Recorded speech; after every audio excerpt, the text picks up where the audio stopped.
So we looked at electrochemical cells. Now we're going to look at electrolytic cells. A couple differences between them. Electrochemical, we saw, went from chemical to electrical energy. Now electrolytical goes from electrical to chemical. So in order to have an electrolytic, you need to have one of these electrochemical cells. Okay, spontaneous electrochemical happen all on their own.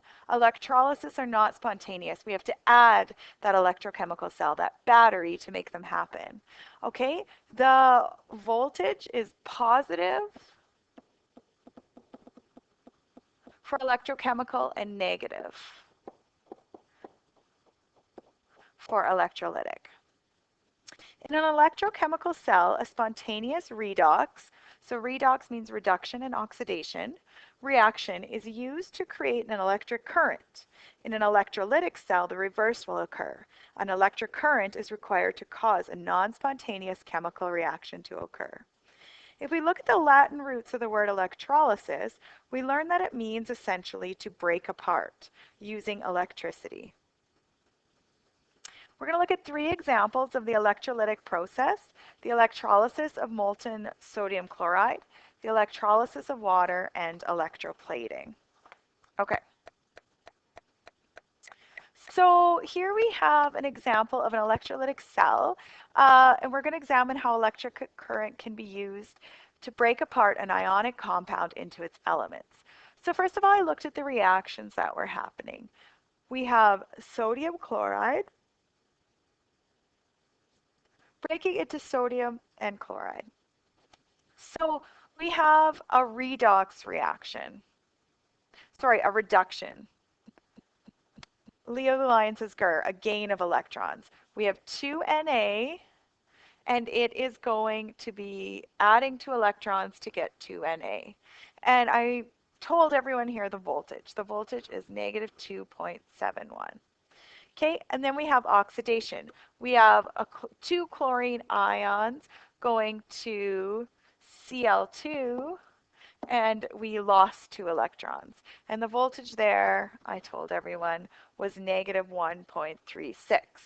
So when we add this up, we get negative 407 volts. That negative number right away tells us it's non-spontaneous. Okay, so because we're talking about non-spontaneous, I'm talking about electrolysis. As we shall see, our setup will have a number of similarities. We will need electrodes and an electrolyte to carry the electric current. In our sodium chloride example, the electrodes will simply carry the current, but otherwise not be directly involved in the reaction.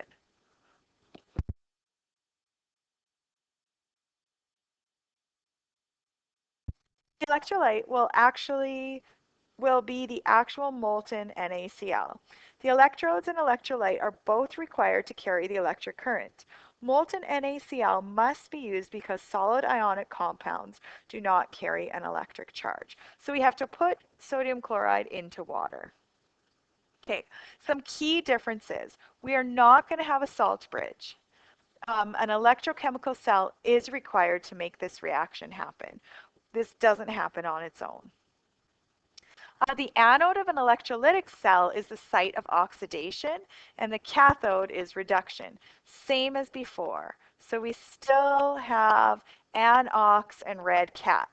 However, this is the change. This is the big change. This is the mistake that kids make. Okay, in an electrochemical cell, the anode is negative and the cathode is positive. So remember, we had told ourselves, well, I don't like oxidation. I don't like an onion, but I'm positive that I love red cats, is what we would say in electrochemical. It's reversed in electrolytical. Anode is positive and cathode is negative. And when I taught this in class, the kids said, what? So now we like onions and we hate cats? So just know in electrolytic, this is opposite, okay? So we still have the anode being oxidation, but it is positive. Okay, the cathode is still reduction, but it's the negative post. So something to remember. So here we have our setup. An electrochemical cell. Some things to notice. Electrons are produced in the battery at the anode, the site of oxidation. So right here, our electron is is made. Okay, so this is inside the electrochemical cell. So we still have our anode being negative. So here we have electrons being produced. The electrons leave the electrochemical cell. They leave the battery through an external circuit. So we have some sort of wire here connecting these. Usually you'll have like an alligator clamp connecting. These negative electrons create the negative post, a negative electrode in the electrolytic cell, which attracts positive Na ions. So in the solution, all of a sudden we have positive Na ions being attracted because we have this negative post right here. The Na combines with the free electrons and becomes reduced. So our cathode reduced is our negative post. Meanwhile, the chlorine ions in this solution, the chlorine ions, become attracted to the positive electrode of the electrolytic cell. So they go this way. At this electrode, chlorine is oxidized, releasing electrons. These electrons travel through the circuit back to the cell, to the electrochemical cell. Okay, so again, notice that we have the anode is the positive post in the electrolytic cell. So this is the electrolytic. This cell, it wouldn't happen without an electrochemical cell powering it. Okay. I'm going to pause or stop the video right here. I want you to watch a video of the electrolysis of water. This is something you can try at home. We did it in the lab, and then we're going to look at what's going on.